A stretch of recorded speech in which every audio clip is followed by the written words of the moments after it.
What if I told you that Lewis Hamilton's podium in China was not celebrated by everyone? And that both Rosberg and Toto Wolff sent messages that actually hide a direct warning about what is about to happen within Ferrari? What happened in China with Lewis Hamilton cannot be understood if we look at it only from the final result, because that podium was not born from nothing. It was born from a process that had been growing since Australia, and that, although many did not want to see it, was already leaving very clear signs.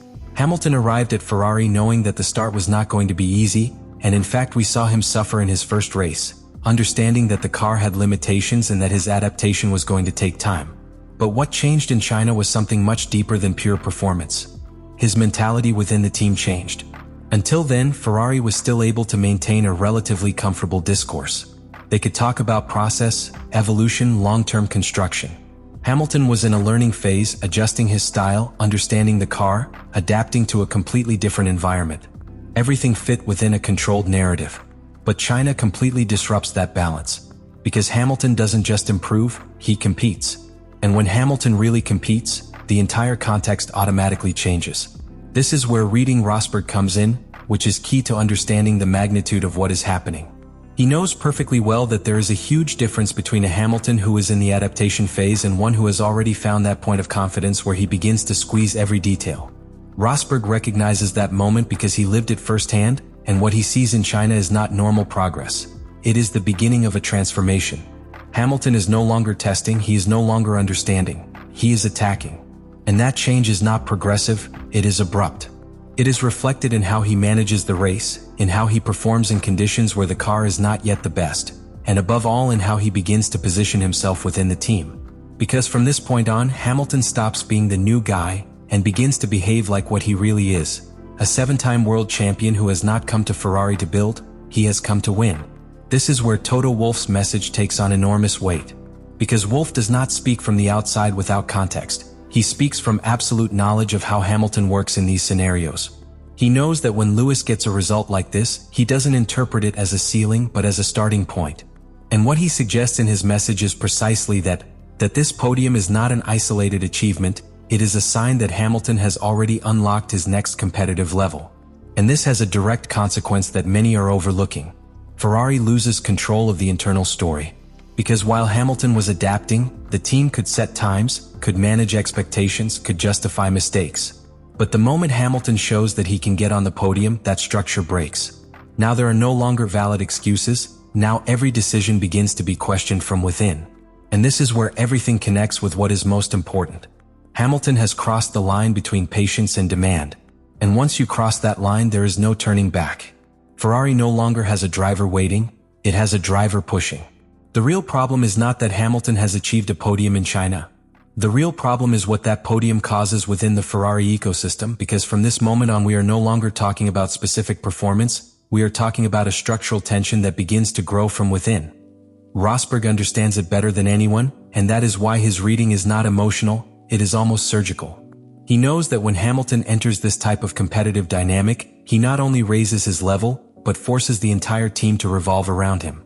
And that's where the real conflict begins. Because Ferrari was not prepared to manage a Hamilton in attack mode so soon. Until China, the internal hierarchy was clear, or at least stable. Leclerc continued to be the team's natural reference, the driver built for the long term, the one who knew every corner of the system. But with this result, that stability begins to crack.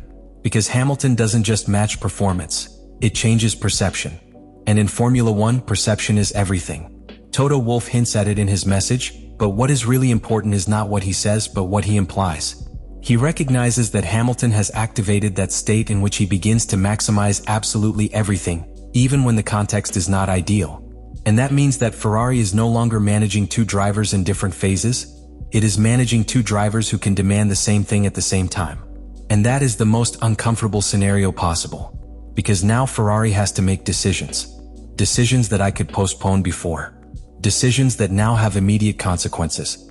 It is no longer just about letting them compete or not, it is about how to prevent this internal competition from ending up directly affecting the overall performance of the team. Because what we saw in China was not an isolated incident, it was the first real warning of an internal rivalry that can escalate quickly. Rosberg lived it, Wolff managed it, they both know exactly how this starts, and how it can end. Because when two drivers of this level feel that they can win, collaboration progressively disappears. The small details begin: question strategies, decisions on the track at the limit, more tense communication with the wall. Nothing explodes all at once, but everything accumulates. And this is where Hamilton is once again the differentiating factor. Because he doesn't need to dominate the car to generate pressure. It's enough for him to show that he can be there. That podium in China is enough to change the team's internal narrative. Now each race is no longer part of the process. It is an opportunity that cannot be wasted.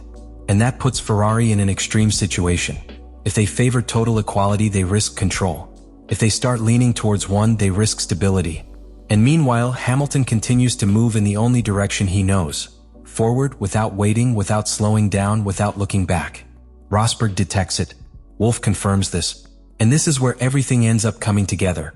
Because what started as a simple podium in China now becomes a countdown that Ferrari can no longer stop. Rosberg knows it. Wolff too.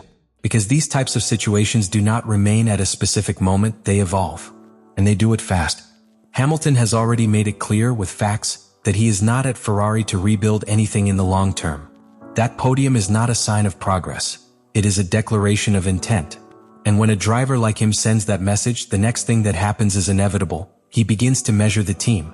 Every strategic decision, every team order, every mistake, everything starts to have a different weight. Because once Hamilton enters the demanding phase, the margin of patience disappears. There is no longer room for long processes or internal explanations. If the car can be on the podium, then it should always be. And if it's not, someone will have to answer for it.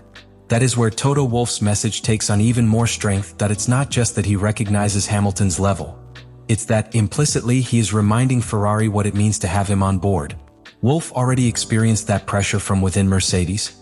He knows that Hamilton elevates the team, but he also knows that he strains them to the limit.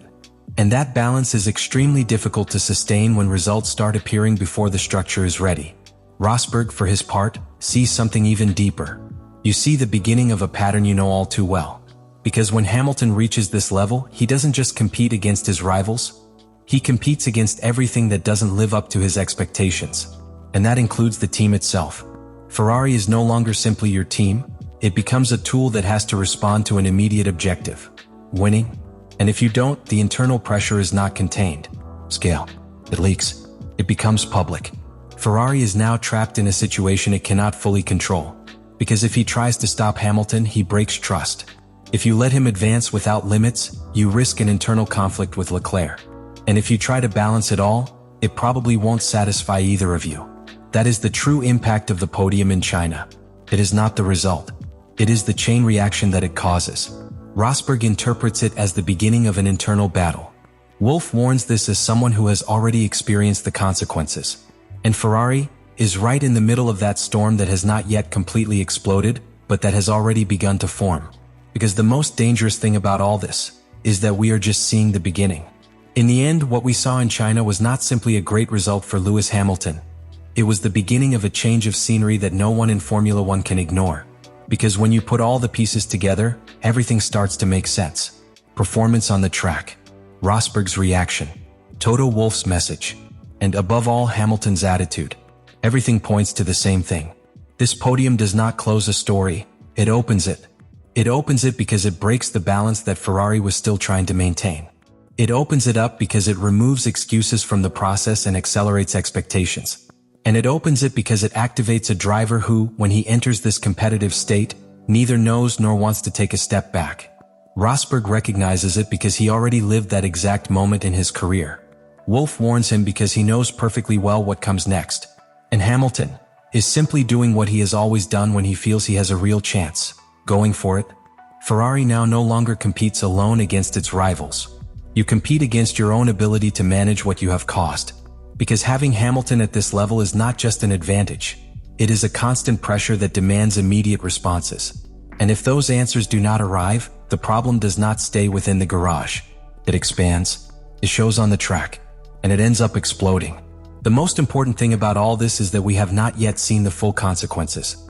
China was just the trigger. The true impact will be built in the following races, in each decision, in each internal battle, in each point that is at stake. And that will be where it will be confirmed whether Ferrari was prepared for this moment, or if, without realizing it, It has opened the door to one of the most complex situations that a Formula One team can experience. Because when Hamilton stops waiting, time also runs out for the team. Let me know in the comments what you think about all this.